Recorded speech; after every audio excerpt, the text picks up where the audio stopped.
Now, I don't want this video to be too long because the boomers are saying our young brains are fried when in reality it's just our generation being efficient. The amount of information people can tell you in a minute needs to be studied. But enough about that. Today we are discussing one of my favorite video games of all time, the timeless Undertale. Now, Undertale is an American JRPG created by Toby Fox. All programming and direction was done by him, I think, and the art was done by Temi along with a few helping hands for other aspects of the game. Now, all of this information is in the credits if you want to play the game yourself, and in the wiki if you are just passing the time and you think I'm lying. Now, Undertale was released in 2015 and it hit legend status in no time with countless copycat games made in its image. But even saying that sounds outlandish because Undertale is a copycat of classic JRPGs like Mother and Pokemon, but it's the additions and improvements that make Undertale a classic in its own right. So let's discuss what those are for Undertale. First things first, JRPGs are Japanese role-playing games. So they are RPGs just in the Japanese style. And Japanese RPGs are nothing to play with. They are some of the most heartwarming interactive games you will ever play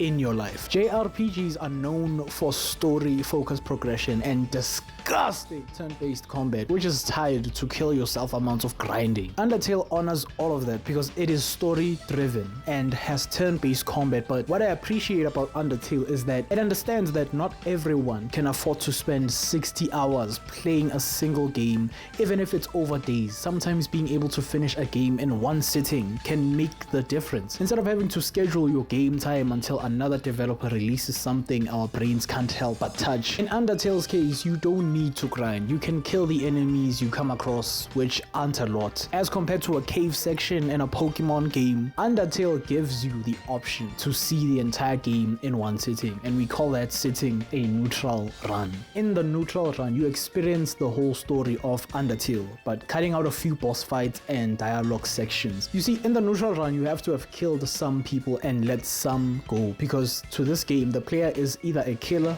or not, or both. This game takes a look at things that are normal just because they are in video games and shapes the experience of the player according to whether killing is fine or not, which is the most RPG thing I've ever seen in my life. I mean, Mother 3 kills some characters you create a few minutes after you create them, and that makes the game more emotional than you think a game would be. And that aspect of JRPGs is what makes them truly great. Since most people think games are puzzles and not interaction, it's more about what system do you have or what games you have played, when it should be about what the developers have accomplished with that one game. If it's nothing, then it's nothing. But if there's something, then you get a video like this one talking about a 10-year-old game. But okay, let's get back on track. Now, Undertale offers a neutral run, a true pacifist run, and a true genocide run.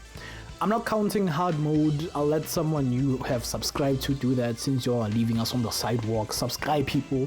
If we get to 500 subscribers, I promise we will start drama and you'll choose the target and we will initiate. The true genocide run is the Grinder's Paradise. This is the run where you kill everything on sight. In this run, you kill so much that the game becomes scared of you. And the game even changes the music just in case the original OST offends you. The genocide run has you fighting buffed versions of the bosses you would fight in neutral, with the bonus of fighting Sans, a lazy monster who happens to be the Gojo of this franchise. And if we are talking story-wise, the story of Undertale is that the monsters want your soul to escape their prison. So in neutral, they are undecided about killing you since you haven't committed crimes against them. But in genocide, some dialogue options are completely missing because your nature makes it easier for the monsters to plot your demise. The true pacifist, in my opinion, is the way the game wants to be played. If the game's point is to ask what an RPG could be like if you could show mercy. For example, in True Pacifist, you are stuck on level 1 because you don't kill anyone, and therefore your power doesn't grow, which makes this run the hardest run in the entire game.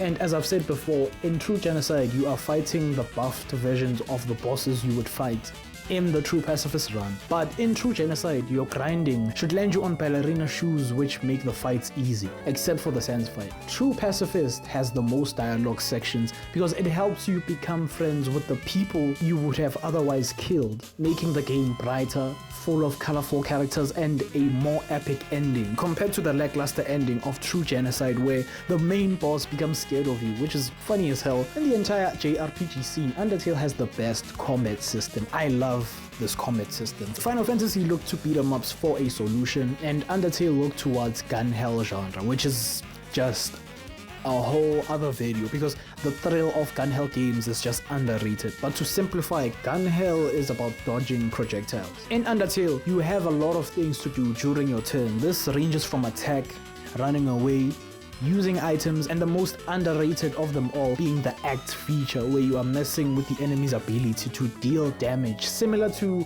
the brute force feature or the thief tool in Mother. Although this game looks cheap, you have to appreciate the fact that every single enemy has a unique attack pattern. Now, there are a lot of elements that are designed to attach the player to this part of the world and its residents, but to summarize, I think Undertale is what virtual reality people are looking for. If we are talking about immersion in a video game, not in the sense that when you press a button something happens, but in the sense that when I press a button, a dozen ripple effects fly across the game.